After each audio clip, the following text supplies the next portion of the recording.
Video ফটোসে দেখবেন আমাকে কোনো ভিডিও ফটোসে আমি কোনো মারামারির সাথে কোনো অংশগ্রহণে আছিনি, কোনো জড়িত আছি কিনা, যদি জড়িত থাকি সেটা আপনারা দেখবেন। আমি তখন দৌড়ে যাই যখন তার ভাই মঞ্জুরে আমি সরাইছি, কত আমরা ভিডিওতে এটুকু দেখতে পারবেন, এর বাইরে দেখতে পারবেন না। এই আরজুর অনেক কাহিনী আছে। দাউরি বাজার এখন আমাদের নিঃস্ব হয়ে গেছে। কেন নিঃস্ব হয়ে গেছে তারা আপনারা দেখবেন, সচক্ষে দেখবেন। বাজারের মাঝখানে মুরগির ব্যবসার কিছু একটা খাসি বসাইছে, ওই খাসির সাথে যার কয়েকদিন আগে সাধারণের চেয়ে 8 ধরনের একটা হোন্ডার সাথে বাজার পরে যা পড়ে গেছে, তার যা হোন্ডা আটকাইয়া তার থেকে 5,000 টাকা জরিমানা নিয়েছে। কয়েকদিন আগে আমি আসরের নামাজ পড়ে বাইরেছি, তার দলিলের জমিনে সুপারি ফারিয়া রওনা করছে, মঞ্জু তারে আগজ দিছে। পরে আমি বললাম যে তোরা এটাকে ঝগড়া করো না, শুধু নিয়ে আসলে তোমাদের ফয়সালা করে দেবো।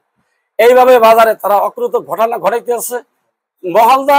মহলদারের সাথে তারা খারাপ আচরণ করে।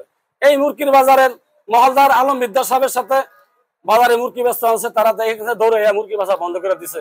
তারা বাজারে অন্য কেউ মুরগি বেচতে দিব না। আমার লালমোহনের নেতা সভাপতি জাফর ইকবাল সাহেবকে আমি জানাইছি, আমার নেতা বাবুল পঞ্চায়েতকে আমি জানাইছি, আমাদের নেতা বাবুল বড় হিসাবকে আমি জানাইছি, আমার থানা কমিটির সভাপতি শাহিন আলাদারে জানাইছি, আমার থানা কমিটির সভাপতি সেক্রেটারি ফরাদ কাকারে জানাইছি। আমি লালমোহনের আমাদের দলীয় যত নেতৃবৃন্দ আছে আমি সবার কাছে নালিশ করছি। আমি এটার বিচার চাই। কেন আমাকে আওয়ামী লীগের দোষী বানাইয়া আমাকে লোক সমাজে বেইজ্জতি করলো, এই জন্য আমি সবার থেকে বিচার চাইছি। যদি আমার বিচার তারা করে কি করে আমি তাদের দিকে তাকে থাকবো, তাদের বাইরে আমি যাব না। আমি একটু বিস্তারিত আমার জীবন কাহিনী বলতে হবে। আমাদের লালমোহন নেতা বাবুল পঞ্চায়েত সাহেব সারা বাংলাদেশে যখন সমাবেশ হয়, আমাদের লালমোহন কোনো সমাবেশ হয় না। আমাদের লালমোহনের নেতা বাবুল পঞ্চায়েত সাহেব যখন একটা সমাবেশের ডাক দেয়, কর্তারহাট বাজারে একটা সমাবেশ করব, ওই সমাবেশে রাত 11টা বাজে আমাদের কালমি ইউনিয়নের সেক্রেটারি মোতার মাস্টার আমাকে রাতকে ফোন দিয়ে বলে, এই সভাপতি সাহেব কালকে কর্তারহাট লোকজন নিয়ে যাইতে হবে। তখন আমি বললাম যে ইনশাল্লাহ আমি সেই সমাবেশে ইনশাল্লাহ উপস্থিত থাকবো। আমি ঠিক রাত 3টা বাজে যখন এখান থেকে সমাবেশের উদ্দেশ্যে আমার সংগঠনের সেক্রেটারি, আমার সংগঠনের আরো অনেক সদস্য, আমরা 6 জন যখন আমরা গজারিয়া পাড়াই, তখন আমাদের নেতা মেজর হাফিজের কলেজের সামনে আমাদের আক্রমণ করার পরে আমরা বলি যে চেয়ারম্যানের হাট আমাদের অনেক আত্মীয় আছে, আমার বাড়ির শাশুড়ি মারা গেছে, সেখানে আমি জানাজা দিতেছি, আমার ঘরে ছেড়ে দেন। তখন আমার ঘরে ছেড়ে দেয়, তখন আমার ঘরে আবার কর্তারহাটা আক্রমণ করে। আমরা কর্তারহাট থেকেও এইভাবে পারিয়ে যাই।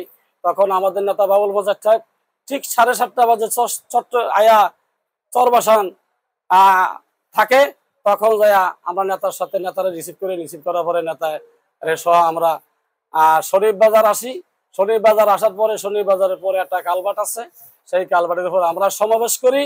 সমাবেশ করার পরে আমাদের নেতা বাবুল পঞ্চায়েত সাহেবকে যখন আমরা গাড়িতে উঠিয়ে পাঠিয়ে দেই, আমরা যখন শরীফ বাজার যাই তখন সেখানে আমাদের আওয়ামী লীগের সন্ত্রাস বাহিনী এমন ভাবে মারছে, আমরা পথ হারাইয়া তখন আমি আমার সদস্য নিয়ে আমি আবার চরবাসান চলে যাই। চরবাসান থেকে আমি বেতুয়া যাই, বেতুয়া থেকে আমি রায়চাঁদ, চতলা, তারপরে আমি